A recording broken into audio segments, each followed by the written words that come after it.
Okay, video number 1. Oh, you can't quite see the top of my head. That's unfortunate for you.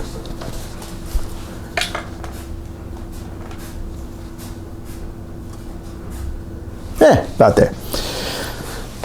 All right, here we go. Hello, dog. First video about lecture, validity and cogency. Fascinating topic. The dog is underneath my legs right now.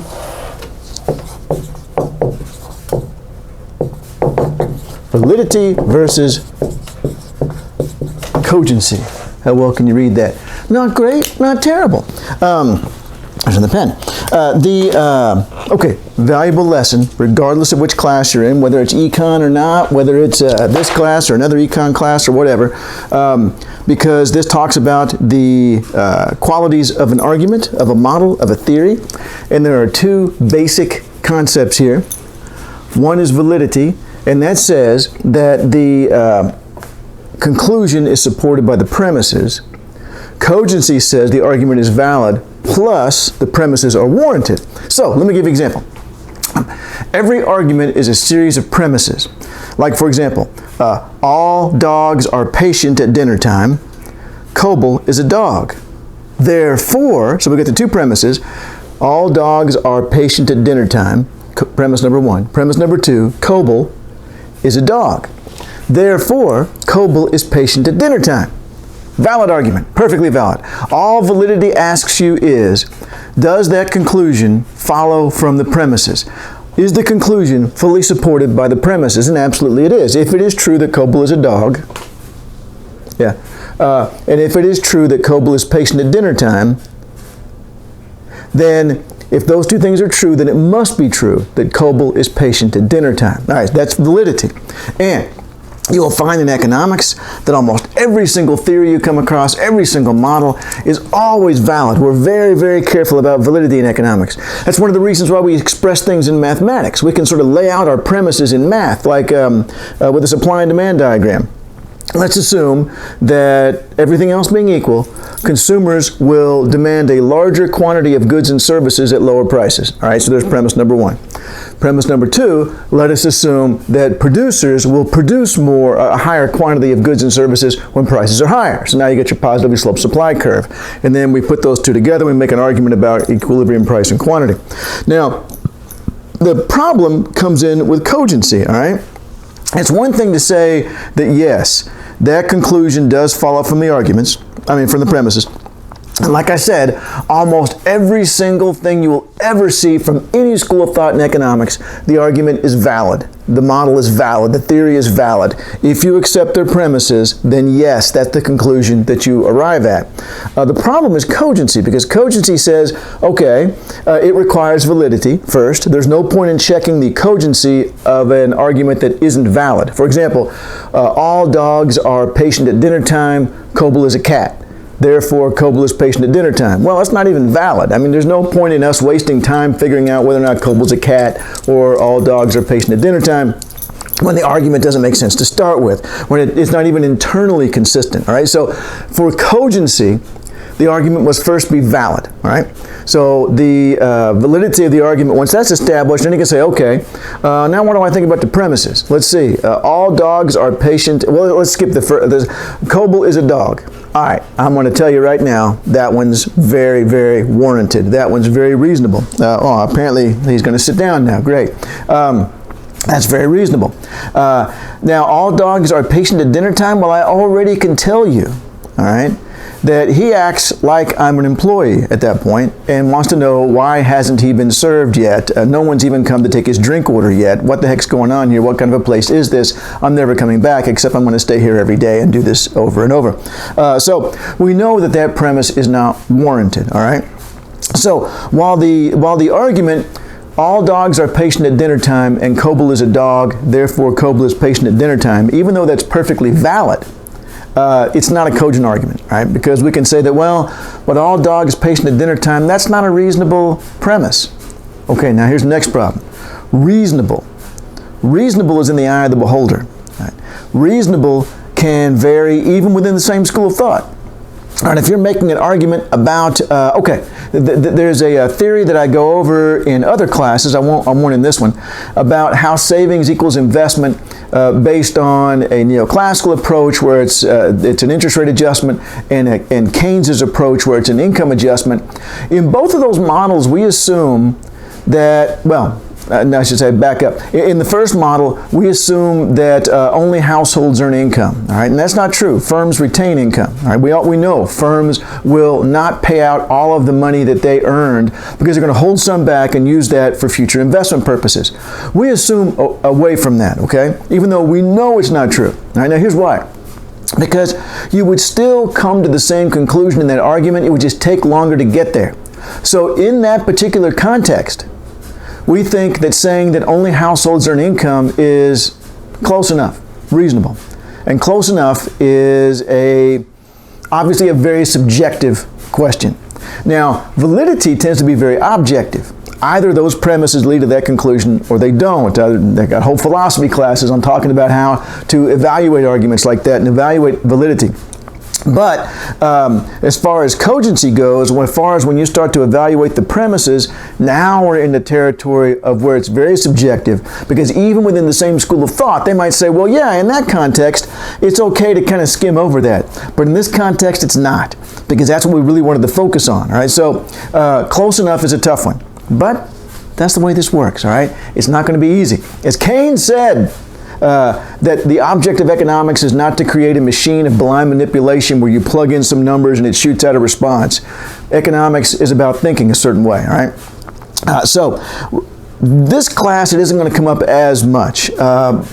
It does, especially in contending perspectives. I start contending perspectives off with this, and as we go through different schools of thought, we say, well, look, that's a perfectly valid argument. That's a perfectly valid argument. That's a perfectly valid argument. But where the schools of thought disagree with one another, and it will come up a little bit, I think, before exam 3. Where the schools of thought really disagree is that premise close enough? Is that premise warranted? Right? And again, all models are a simplification. You can always argue, well, that's not realistic. Well, of course not. That's why Alex's laundry is done. Of course not. That's why it's a model. A model is by definition a simplification. So we are abstracting away from the real world when we build a model. So all models are an abstraction. So they can always be accused of not being realistic. Well, by definition, a model isn't realistic. So where you get the big arguments in economics from one school of thought to another is over the over the cogency of arguments, over whether or not premises are warranted, not over validity. Validity is not a big deal. All right? Validity, Marxists, Austrians, feminist, institutionalists, they're all very careful about validity. All right, so I just wanted to have that concept in the back of your mind. And also related to that, always feel free to say in this class and any other class, okay, but what if we didn't assume that? Do we still come to the same conclusion? Or is it a radically different conclusion? And if it's a radically different conclusion, that doesn't mean you shouldn't have assumed what you assumed. It just means you better be right about that assumption. Some assumptions are, well, we just did that to get to the answer faster. And honestly, it doesn't matter that much whether it's exactly right or not. Other premises are absolutely critical to the argument. And if you change them, you don't come to the same conclusion anymore, which again, doesn't mean you shouldn't make those premises. But what it does mean is you should be very sure that that one's accurate, that that one is warranted, that that one is, what's the other word they use? Warranted or reasonable. Okay, so there's a concept there. I had not imagined trying to teach like this, but here, doggy. I left my eraser over there anyway. Pardon me.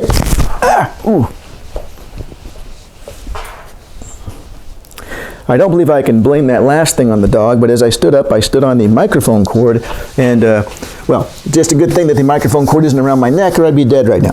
Okay, second sort of a general concept that I like to go over at the beginning of acro is the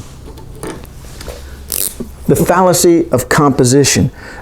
He loves these pens, which is one of the reasons why he's not allowed to have them, because sometimes we find one torn up on the couch. He did get hold of one and tear it up on the couch. It was a red one, and the couch is red. Thank goodness. All right. Let's see, not exactly the same shade. We had to color the entire couch with markers after that to make it the same color. Fallacy of Composition. Oh gosh, were you not quite comfortable enough? I'm sorry. I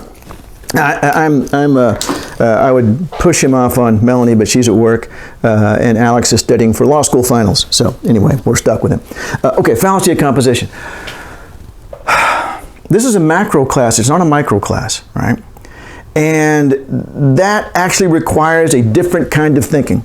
You are a microeconomic unit. All right, so you tend to already think in micro terms. You are not a macro system, so you don't tend to think in macro terms.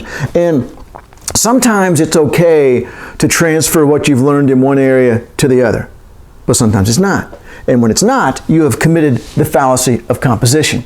Now, here's an example. What if the Texas Rangers improved their pitching? Everything else being equal, including the skill levels of all the other teams, would the Texas Rangers win more games?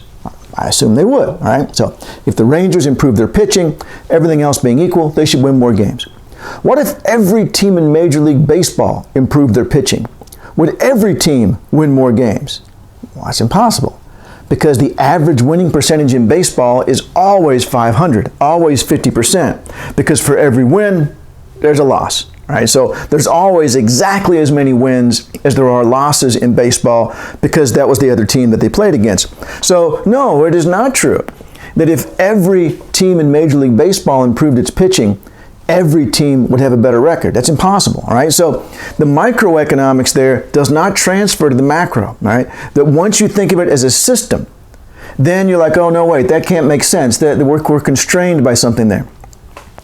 What if you saved more money over the course of this year? At the end of the year, would you find yourself with more money saved? Well, presumably yes. What if everybody in the macro economy saved more this year? Well, that would be a disaster, because then that would lower sales, lower incomes. We'd actually all probably end up with less savings than we had at the beginning of the year if everybody saved. What's the sum of all trade balances on the planet? The sum of all trade balances on the planet, if we count a trade deficit as a negative and a trade surplus as a positive, then the sum of all trade balances on the planet must be zero. All right, so the U.S. can have a surplus or a deficit, but the planet can't. All right, because the planet as a whole, if we're going to take into account every economy in the system, then it has to add up to zero.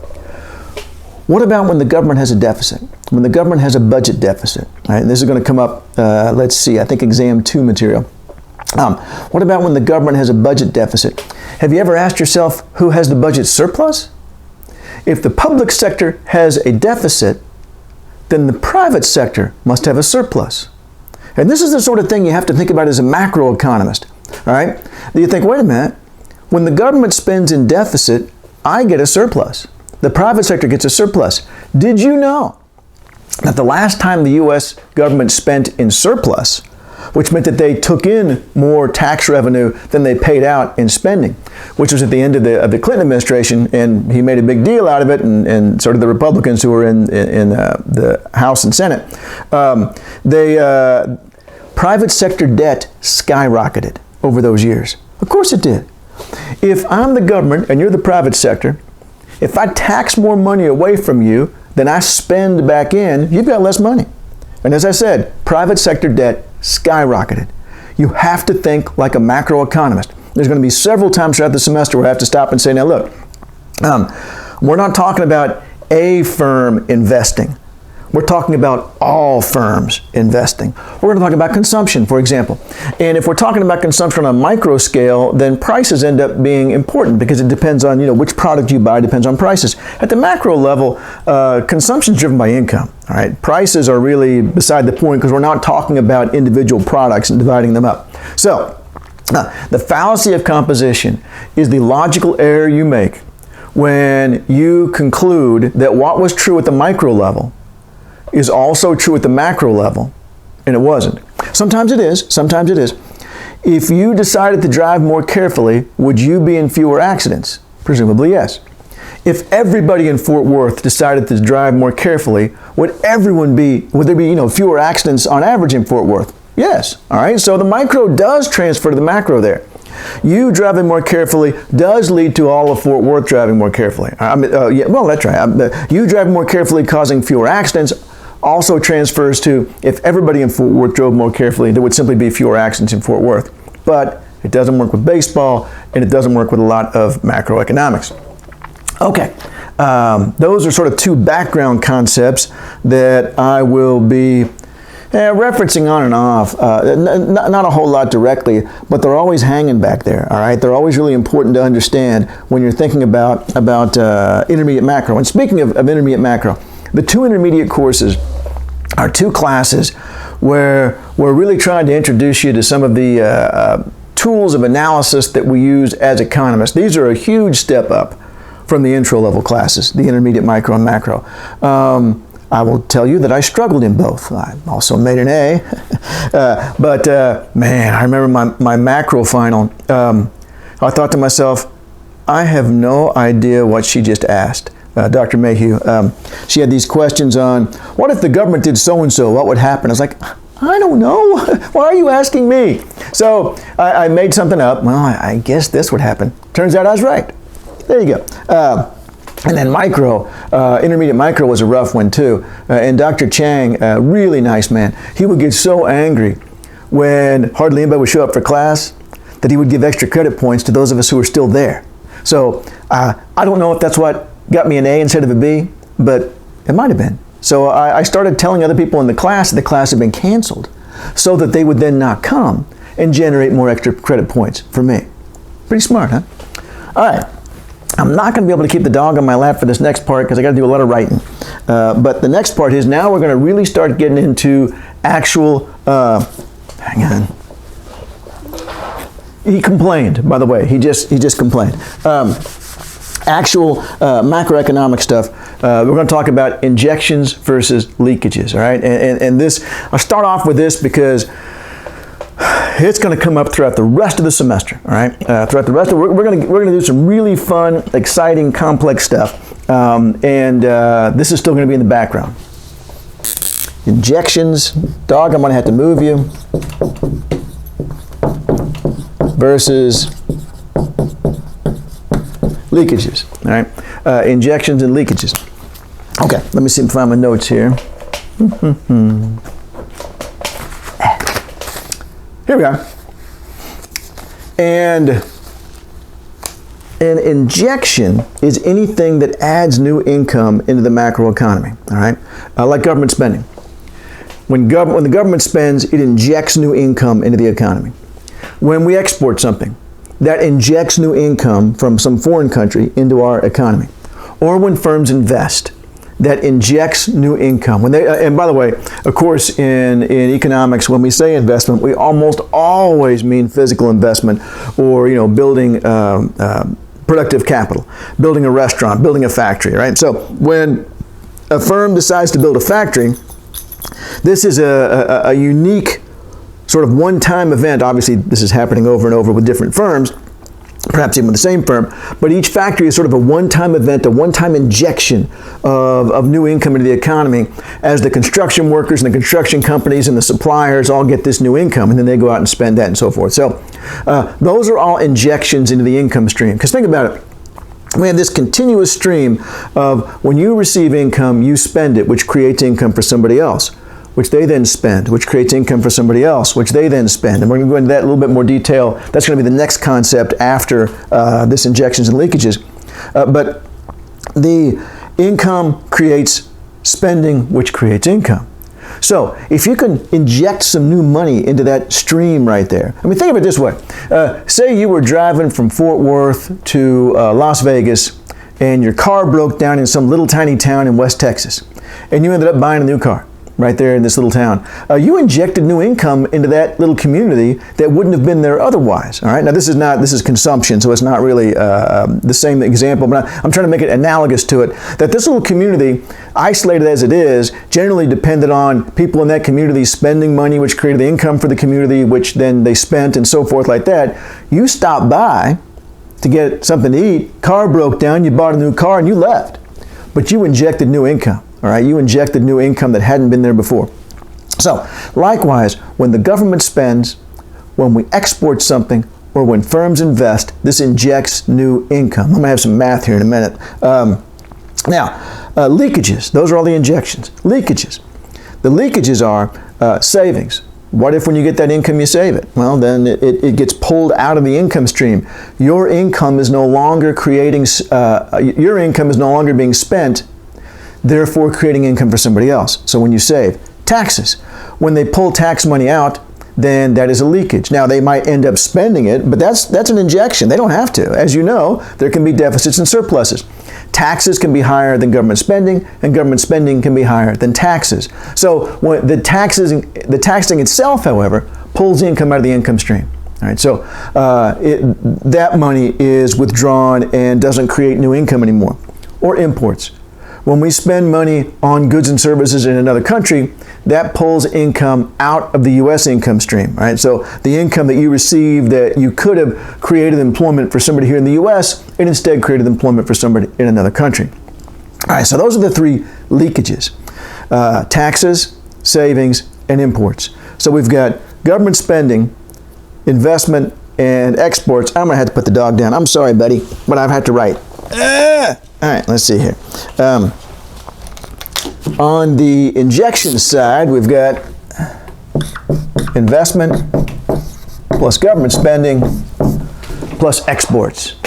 Investment plus government spending plus exports are all these injections.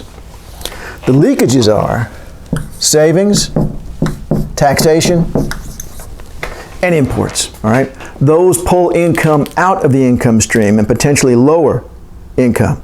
Now, let me emphasize this here. I mentioned it a moment ago, but let me make sure absolutely that you understand it. At a macro level, and here we are entering some fallacy of composition territory.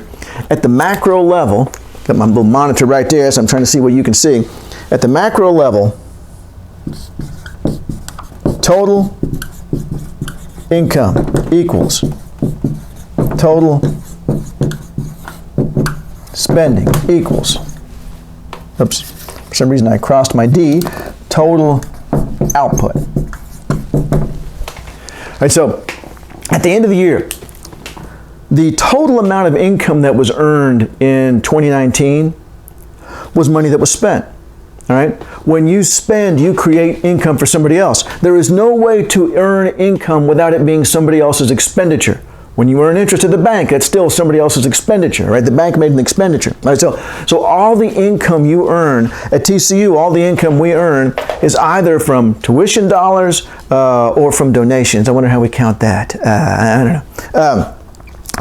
Or interest on our endowment or maybe dividends. But all of our income comes from spending, all right? So at the end of the year, the total amount of money that got spent must be equal to the total amount of money that got earned, right? In fact, it's really very, very simple.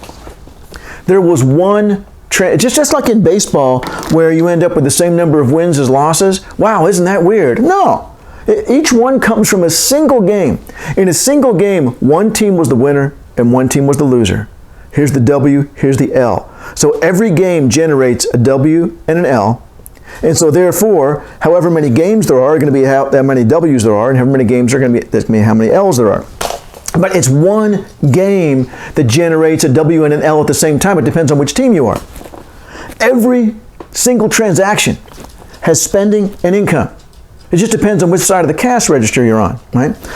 If you're on the side that is ringing up the merchandise, it was income for you.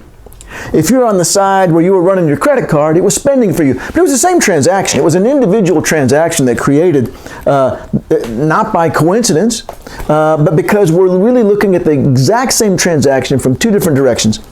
That transaction was spending for one party, but income for the other party. And what did you spend it on? Output, some good or service, all right? And given that, that's an all-inclusive definition, there is nothing other than goods and services to buy. So every individual transaction in a macroeconomy immediately generates three numbers. For one party, let's say it was $50. For one party, the $50 was income because they sold whatever it was. For the other party, that $50 was spending. And $50 is what the value was of the stuff that was purchased. How do I know? Because that's what you paid for it, right? That's how we're determining that. In the same way that in every baseball game, in Major League Baseball, In fact, actually, let me do it. Let me do a little exciting math way. Sum of all W's equals sum of all L's, all right? So the sum of all W's and the sum of all L's in Major League Baseball, wow, they turn out to be the same number. Well, no kidding. Because every individual game generates one of those and one of those, all right? So it's not really all that mysterious. Neither is this. Every single transaction generates the exact same number entered here, here, and here at the macro level. Now the dog's barking at someone now. Now at the micro level. I was going to tell you something else about that. What was it? Dang. I forgot. It'll probably come up here in a minute. All right. So every individual transaction generates all that. So in the macro economy as a whole, total spending is always equal to total income. That's going to turn out to be very important here in showing what this is all leading to, which is, guess what? These two numbers, or these two, the green pen doesn't work. Let's see what else I got in here. Here's another green. Let's see if this one works. That sum is always equal to that sum in the macro economy as a whole. All right. So, and we're going to be using this relationship here to show that. Okay. We're going to end up using this to show that, oh yeah, it must be true that total injections is always equal to total leakages, right? And again, this is going to come up throughout the rest of the semester. And spoiler alert, it turns out the injections are extremely important, and they're what drives the rest of the macroeconomy. All right, so they're going to keep coming up over and over. All right, so let's. What I want to do now is I want to give you an equation for total income and an equation for total spending, and manipulate those a little bit in order to show you that those two are always equal in the macroeconomy. Really, really exciting stuff. Okay, here we go.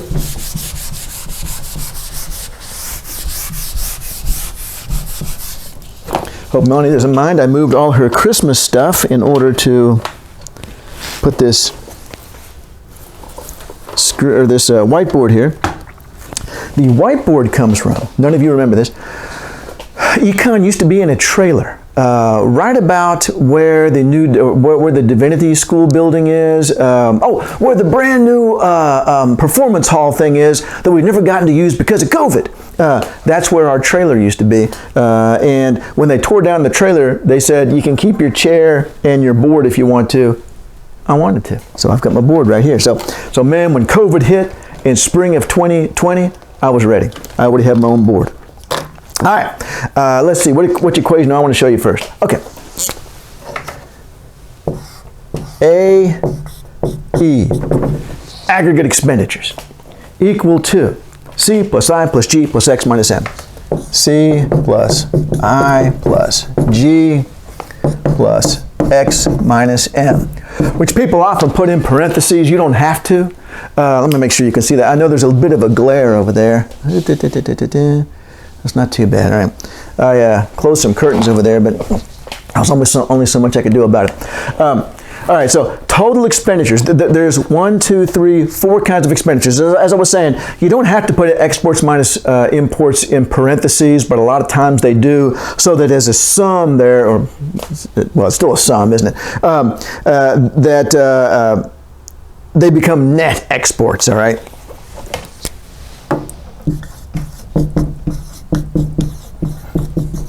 Now, and there's a whole, I typed up tons of stuff for, if this is for spring 2021, I'm probably going to use this forever now since I'm making it, but if it's for spring 2021, well, it'll still be true after that too, John.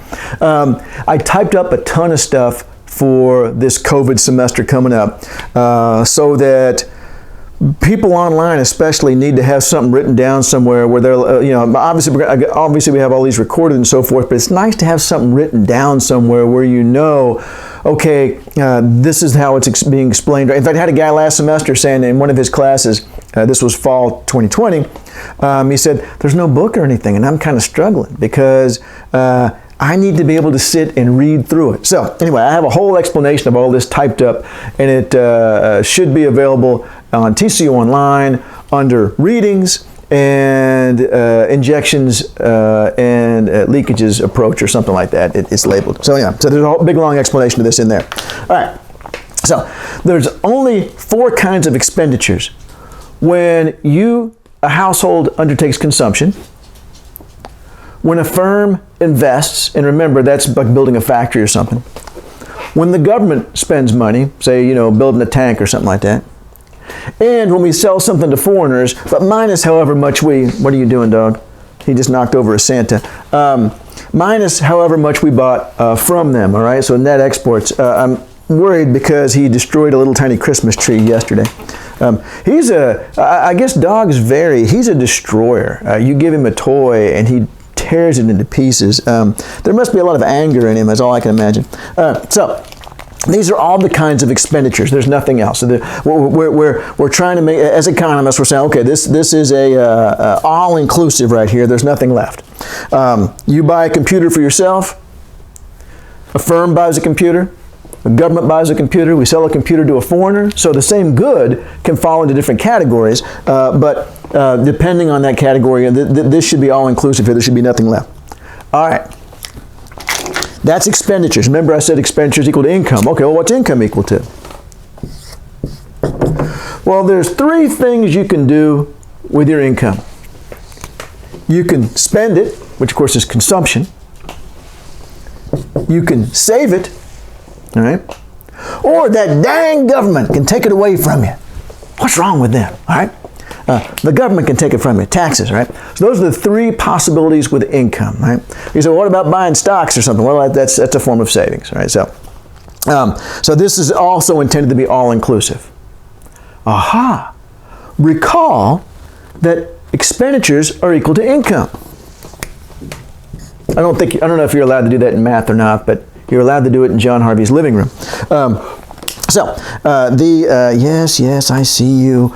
So we can set these 2 equal to one another, all right? We can set this equal to this. Since total income is always equal to total expenditures at the macro level, it must be true that C plus I plus G plus X minus M equals C plus S plus T.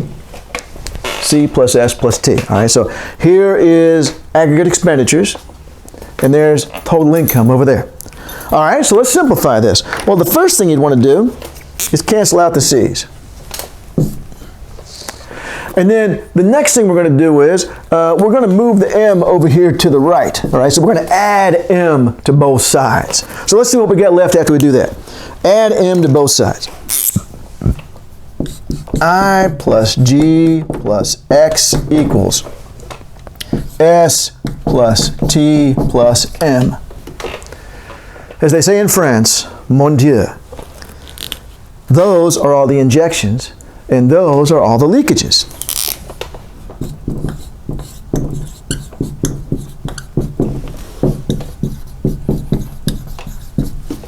Those are all the injections, and those are all the leakages. It turns out that they're equal. All right. So, okay, fair enough mathematically. All right. It's one thing to sort of lay out the math like that, but we have to have an underlying behavioral reason for why this is true. There must be a mechanism that creates the equality between these 2 sides. We can't just say, what if in the real world the left side was bigger than the right side? Do we have to pass a law? Hey, you got to stop investing so much because now injections are bigger than leakages. No, there's a mechanism that already exists in the economy that's going to cause them to become equal. All right, and that's the next step here. The next step is to figure out, okay, mathematically they're equal, but what if they weren't? What would that set into motion that would then cause them to become equal again? Well, it turns out I know the answer to that, all right? And it's as simple as this. The 3 things, let me erase this stuff up the top here. Now erase that too. The 3 things on the right, the 3 leakages, they are all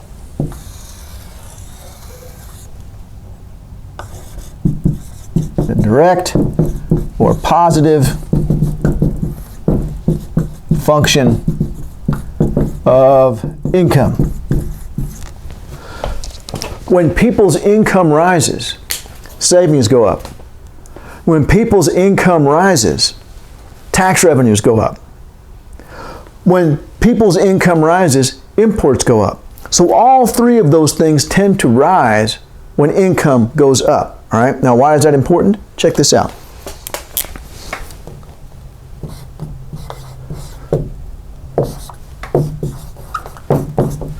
What if injections were greater than leakages? What would happen? Because that can happen, right? We start off at equality and suddenly firms decide to invest more. Suddenly they decide to invest more. What happens next? Well, the economy is going to expand. When injections are greater than leakages, that leads to income rises. When those firms decided to invest more, that created more income for people. Or when the government decided to spend more, that created more income from people. Or when foreigners decided to buy more of our stuff, that created more income for Americans. All right, so whenever injections are greater than leakages, income rises.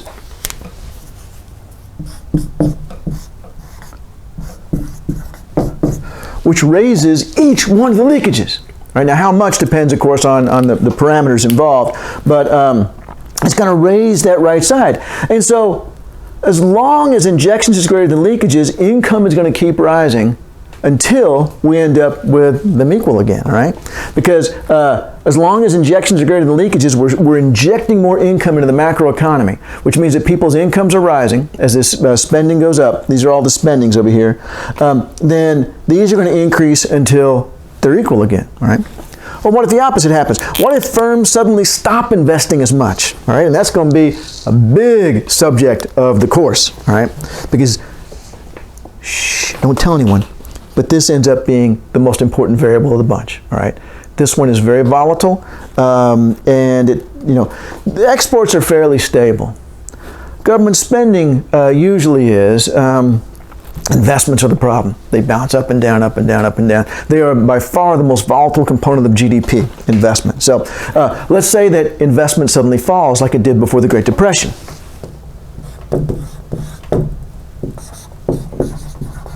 Well, guess what? Income, sorry I wrote that really poorly. Income falls, which leads to a fall in leakages. Notice here that injections are in the driver's seat. These are just after effects, all right? These are the result of what happened. These are driving income. These are driving income up, they're driving income down, and then as income changes, so these change as well, all right, in the same direction as the income. So if firms were to suddenly increase investment, such that injections would potentially be bigger than leakages, well, that's just going to raise income until the leakages are the same size as the injections again. And if firms were to stop investing, then it's going to cause this problem right here, where injections are less than leakages, but of course that causes incomes to fall, and then that makes the leakages go down. Let's see, is that everything I got for that? Yeah. Now, no school of thought disagrees with this right here. What you might find disagreement about is the process by which they become equal. This is Keynes's version. This is, okay, I guess this is a good time to tell you that. Let's see. But let me finish this off. How much time have I spent here? 38 minutes. All right. All right, so this is pretty much the end of that. All right. So this injections, leakages thing, as I was typing up all my notes, I'd never really thought of it this way before, but I kept referencing as I got to stuff later in the semester, look, it was injections again. Look, it was injections again. Because this, as I said, is going to come up over and over and over. That's what causes expansions. That's what causes recessions, fluctuations in investment. So, and these are just the side effect of these changing the level of income. All right, let me tell you something else. And I'll stop this video here at this point and get ready to do the multiplier effect afterwards. All right, now I said this is Keynes's version, right? Now, if you've had contending perspectives with me, or perhaps with anyone, you will know that Keynes,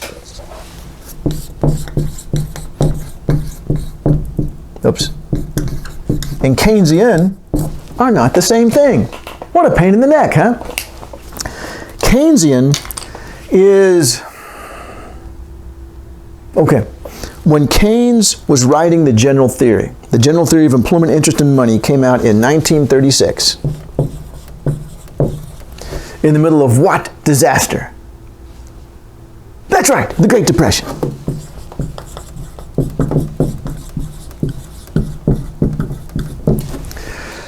Mainstream or neoclassical economics, it wasn't really called neoclassical yet, but it will be later. Neoclassical economics was arguing that, and you'll see this in some of the readings, this referenced, was arguing that, oh, hey, Al, yeah. If you do come downstairs, you can cut through the formal dining area and not have to be on camera. So, yeah, that's Alex, TCU graduate. So the neoclassicals were saying, don't worry, it fixes itself. It's going to take care of itself. I mean, it's taken a long time this time, but the economy automatically adjusts and tries to get to full employment. Keynes was originally one of these folks down here, but he's like, but it's not happening. What's going on? This is there's a reason why they had to call it the Great Depression, is because there had been other depressions and they hadn't lasted that long. But this one's going on for a decade, all right? So Keynes is trying to figure out, well, what's different about this. So he decides, and this is what you're going to learn in this class, that no, the economy doesn't automatically fix itself. That in fact there are some internal forces that tend to generate breakdowns, and it is very difficult to get to full employment. It is not an automatic result. It's very difficult to get there. So he writes about this in 1936, right? And basically this whole course is going to be from his perspective. Well then, these people here read what Keynes said, and they were like, oh, I see what you're saying.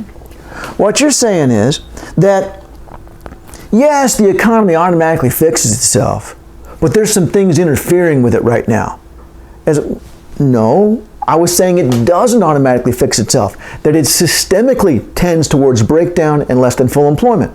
But they're thinking, and this is, if you've ever watched SpongeBob as an adult and noticed different jokes, all right, that's what happens. You notice the things that are most familiar to you. They're reading the general theory and they're pulling out the stuff, okay, I get that part, I get that part, I get that part, and not really picking up on the parts that were really different. So they come away with thinking that, oh, he's saying the same thing we've always said, and that is that it does fix itself, but there's something interfering with the fix itself mechanism. And Keynes was like, no, I was rejecting that completely. Now, before I tell you a bit more about, I'll tell you now. All right, World War II starts in the UK in 1939 when the Germans invade Poland on September 1st, and then France and the UK declare war on Germany on September 3rd. Keynes is part of the government. All right, so a couple years after this comes out, and he did have a couple of follow-up articles in journals saying, look, this is what I was trying to say. Look, this is what I was trying to say. Then all of a sudden, he's one of the officials in charge of financing the war effort for the UK. And so, okay, well, but what did he do after the war? He died. The war ends in 1945, and he dies in 1946. So, he doesn't spend lots of time saying, oh, no, you've missed the point. And so what we end up with is, let's see, what colored pen have I not used? Green. Let's see if it's the one that works. Nope, that's the one that doesn't work. Throw that over there. What ended up happening was that a combination of this and this is what that is. Keynesian is a combination of, sorry, the green's not very good. Keynesian is a combination of Keynes and neoclassical. In fact, one of Keynes's followers, Joan Robinson, I've got a picture of her on the front of our syllabus. Joan Robinson, she said that she called this bastard Keynesianism because it was the bastard offspring of what Keynes had said and what had been said before that. And so, the overwhelming majority of, this is a big school of thought today, still. All right, there's a lot of Keynesians. But Keynesian and Keynes aren't the same thing. We're not going to do Keynesian. We're going to do Keynes. And And why, I don't really understand. But the people who followed Keynes, the people who continued to follow Keynes, in order to differentiate themselves from this group, called themselves post-Keynesians. I mean, what would have made most sense is to call themselves Keynesians. You'd figure the followers of Keynes called themselves Keynesians, but somebody else had already taken that name, and somebody that they didn't think followed Keynes very closely. So they're like, you know, we're not these jokers. We're past them. Well, actually, in a sense, you're actually before them because you're back here to Keynes. But these two are equivalent. You'll hear me throughout the semester talking about post-Keynesian economics and talking about Keynes. All right, same thing. All right. And they didn't say all the same things because they've obviously added lots of stuff to what he originally said. But it's the same approach, I guess is what I'm trying to say. So this class is being taught from this approach right here, from Keynes, and not from Keynesian. And let's see. Yeah, I think that's it. All right, so I'm going to stop this video here and then start it again in a moment and do the multiplier. Thank you.